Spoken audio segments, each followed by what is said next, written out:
Welcome to another video of clinical pharmacokinetics and therapeutic drug monitoring। आज के इस video में हम VD यानी वॉल्यूम ऑफ डिस्ट्रीब्यूशन का टॉपिक देखेंगे। ठीक है, वॉल्यूम ऑफ डिस्ट्रीब्यूशन क्या होता है, वो कैसे वर्क करता है, वो रियल लाइफ एग्जांपल के साथ देख के हम डिस्कस करेंगे। ठीक है, आपको ये डायग्राम याद करना पड़ेगा। ठीक है, जब कभी भी आप ड्रग लेते हैं तो अब्जॉर्प्शन होता है। ठीक है, अब्जॉर्प्शन होकर वो ब्लड स्ट्रीम में जाता है, उसको कहते हैं वैस्कुलर टिश्यू। ठीक है, ड्रग लिया आपने, अब्जॉर्ब हुआ, अब्जॉर्ब होकर कहाँ गया ड्रग, ब्लड स्ट्रीम में गया, उसको कहेंगे हम वैस्कुलर टिश्यू। ठीक है, वैस्कुलर टिश्यू से अब वो कहाँ जाएगा, डिस्ट्रीब्यूट होगा, ब्लड स्ट्रीम से वो कहाँ जाएगा, डिस्ट्रीब्यूट होकर कहाँ जाएगा, एक्स्ट्रा वैस्कुलर टिश्यूज़ में जाएगा। ठीक है, ये डायग्राम आप याद कर लेंगे तो बहुत आसानी होगी।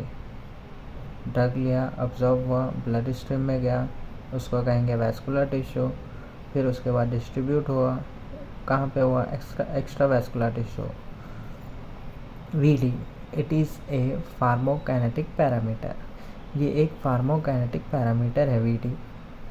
ये क्या करता है, डेट रिलेट्स, ये रिलेट करता है total amount of drug in the body.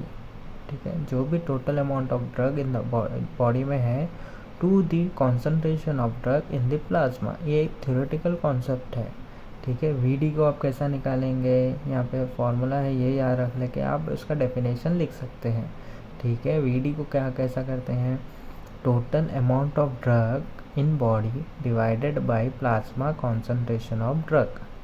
ठीक है, ये कैसा याद रखेंगे आप, एग्जाम्पल के तौर पर मैं बताऊँगा। VD क्या है, थ्योरेटिकल कॉन्सेप्ट है ये एक।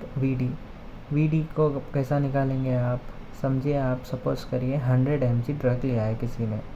ठीक है, पूरा ड्रग उसके बॉडी में कितना दिया आपने, टैबलेट दिया है, टैबलेट के फॉर्म में दिया है, तो कितना दिया आपने, 100 mg उसको टैबलेट फॉर्म दे दिया। ठीक है, अब आप एक पीरियड के बाद आप उसको क्या करेंगे, उसका ब्लड सैंपल लेंगे। ब्लड सैंपल में आपको क्या मिलेगा, 4 mg पर लीटर मिलेगा, उसको कहेंगे हम प्लाज्मा कॉन्सेंट्रेशन ऑफ ड्रग। ठीक है, इन दोनों को सिंप्लीफाई करेंगे तो 25 लीटर्स आएगा। ठीक है, तो ये 25 लीटर्स जो है वो VD होगा हमारा। ठीक है, अब VD निकाल लिए तो सही आप, अब इससे हमें हेल्प क्या मिलती है, क्यों निकाल रहे हैं आप। VD predicts volume of distribution, predicts extent of drug distribution in the body. कितना ड्रग हमारे बॉडी में डिस्ट्रीब्यूट हो सकता है, होएगा, ये हमें VD बताएगा। Drug distribution is highly uneven in body. ठीक है, ड्रग डिस्ट्रीब्यूशन जो है वो बहुत ही अनइवन है हमारे बॉडी में, because different tissue have different affinity to drug. ठीक है,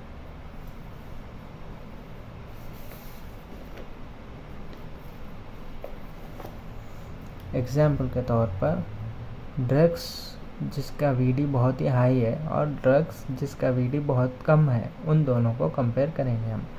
जिसका हाई है वो होगा एक एग्जाम्पल क्लोरोक्विन, जिसका लो है उसका होगा हेपेरिन। ठीक है, ये डायग्राम में देखिए आप, ये जो ऊपर का पार्ट है, ये जो लाइन के ऊपर का पार्ट है उसको कहते हैं हम वैस्कुलर टिश्यू। जो ये नीचे का पार्ट है उसको कहेंगे हम एक्स्ट्रा वैस्कुलर टिश्यू। ठीक है, यहाँ पर भी वही होगा, वैस्कुलर टिश्यू, यहाँ पे extra vascular tissue.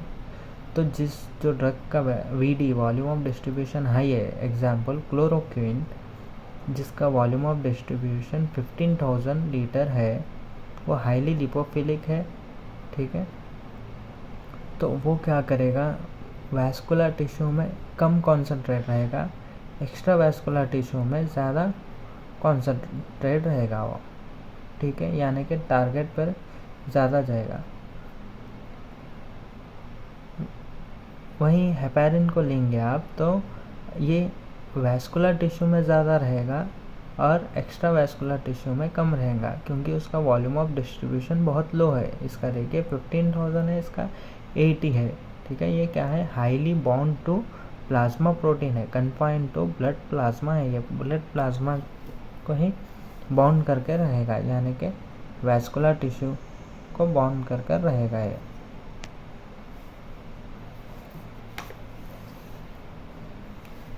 Drugs with high VD, volume of distribution, remain confined to extravascular tissue. Example, digoxin, morphine, propranolol etcetera. ये जो ड्रग्स हैं इसका वॉल्यूम ऑफ डिस्ट्रीब्यूशन बहुत हाई रहता है और ये एक्स्ट्रावेस्कुलर टिश्यू में ही बॉन्ड कर रहेंगे। Drugs with low volume of distribution remain confined to plasma, blood plasma, ये ब्लड प्लाज्मा में ही रहेंगे, जैसा कि insulin, warfarin, streptomycin, gentamicin etcetera. ठीक है, अब ये डिसाइड कौन करेगा कि इसका वॉल्यूम ऑफ डिस्ट्रीब्यूशन ज़्यादा है, इसका वॉल्यूम ऑफ डिस्ट्रीब्यूशन लो है, हाई है, कौन डिसाइड करेंगे? ये फैक्टर्स के ऊपर डिपेंड रहेगा। तो वो फैक्टर्स हम डिस्कस करेंगे। फर्स्ट वाला फैक्टर ये है कि binding of drug to proteins, जो भी हमारी ड्रग है वो प्रोटीन्स को कैसा बाइंड करती है, उसकी एफिनिटी कितनी है, उसके ऊपर डिपेंड रहेगा। मैनी एसिडिक ड्रग्स, ठीक है, जो भी एसिडिक ड्रग्स हैं जैसे कि example warfarin, aspirin are highly bound to plasma protein. जो भी एसिडिक ड्रग रहते हैं वो प्लाज्मा प्रोटीन को हाईली बाउंड रहते हैं, ठीक है, albumin, and exhibit low volume of distribution. जो भी एसिडिक ड्रग होते हैं वो प्लाज्मा प्रोटीन को बाउंड करते हैं और प्लाज्मा प्रोटीन को बाउंड करना यानी लो वॉल्यूम ऑफ डिस्ट्रीब्यूशन। अब इसका उल्टा लिखेंगे हम यहाँ पर बी में। जो भी बेसिक ड्रग होते हैं उसका एग्जांपल एम्फेटामाइन, मेपेरिडिन, वो क्या होते हैं, टिश्यू प्रोटीन को बाउंड करते हैं और उनका वीडी हाई होता है। नेक्स्ट वाला फैक्टर हमारा है लिपिड सॉल्युबिलिटी ऑफ ड्रग, ठीक है, lipid solubility of drug. Hydrophilic drugs do not pass through lipid bilayer, ठीक है, एंड एग्जिबिट डिक्रीज वीडी। जो भी हमारा हाइड्रोफिलिक ड्रग्स होता है वो लिपिड को पार नहीं कर पाते, जिसकी वजह से वो उसका वॉल्यूम ऑफ डिस्ट्रीब्यूशन कम हो जाता है, क्योंकि वो लिपिड लेयर को पार नहीं कर रहे हैं। Example gentamicin, streptomycin. Whereas lipophilic drugs are widely distributed in extravascular tissue, ठीक है, वो एग्जिबिट करते हैं हाई वॉल्यूम ऑफ डिस्ट्रीब्यूशन को। एग्जांपल थियोपेंटेन।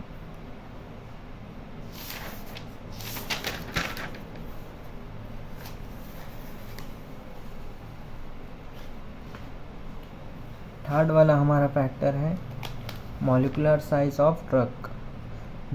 अब ये फैक्टर मॉलिकुलर साइज, ड्रग के मॉलिकुलर साइज पर भी डिपेंड रहेगा। हेपेरिन, जिसका मॉलिकुलर साइज बहुत ही लार्ज होता है, वो पास नहीं कर पाएगा फेनेस्ट्रेशन, कैपिलरी ऑफ फेनेस्ट्रेशन को, और यानी कि वो पार नहीं कर पा रहा है, यानी उसका वॉल्यूम ऑफ डिस्ट्रीब्यूशन कम होएगा। Heparin has large molecular size and can't pass through capillary fenestration and exhibits low volume of distribution. Small molecule size drug, example ethanol, has VD of 30 liters and it is distributed in total body water. ठीक है, जो भी small molecule size में होंगे वो distribute होंगे, उसका VD ज़्यादा रहेगा। जो भी हाई मॉलिक्यूल रहेगा उसका वीडी कम रहेगा। फोर्थ वाला हम का फैक्टर देखेंगे degree of ionization. Degree of ionization में क्या होगा, हाईली आयोनाइज्ड ड्रग, जो भी ड्रग जल्दी आयोनाइज्ड हो जाते हैं, हाई, जिसका आयोनाइजेशन हाई होता है, जैसा कि जेंटामाइसिन, नियोस्टिग्मिन, उनका वॉल्यूम ऑफ डिस्ट्रीब्यूशन कम होता है। वहीं non ionic drugs, example digoxin, fentanyl, pass through phospholipid cell membrane and possess high volume of distribution, ठीक है। आयोनाइजेशन जिसका हाई होता है उसका वॉल्यूम ऑफ डिस्ट्रीब्यूशन कम होता है। जो कि फॉस्फोलिपिड को पार करते हैं, जो ड्रग नॉन आयोनिक होते हैं, वो उनका जो फॉस्फोलिपिड लेयर को पार करते हैं, सेल मेम्ब्रेन को पार करते हैं, उसका वॉल्यूम ऑफ डिस्ट्रीब्यूशन हाई रहेगा। Clinical significance of volume of distribution को देखेंगे हम। डिटर्मिनेशन ऑफ लोडिंग डोज, इससे हम लोडिंग डोज मालूम कर सकते हैं। In predicting effectiveness of dialysis in treating drug poisoning, ठीक है। डायलिसिस में भी हम प्रिडिक्ट कर सकते हैं, जब कभी भी पॉइजनिंग को ट्रीट करते हैं डायलिसिस के थ्रू, उसमें भी हम प्रिडिक्ट कर सकते हैं कि ड्रग का क्या रहेगा वॉल्यूम ऑफ डिस्ट्रीब्यूशन। लिमिटेशंस क्या है वॉल्यूम ऑफ डिस्ट्रीब्यूशन के? Volume of distribution provides limited information on the pattern of drug distribution. ये बहुत ही लिमिटेड इंफॉर्मेशन प्रोवाइड करता है volume of distribution drug distribution के ऊपर।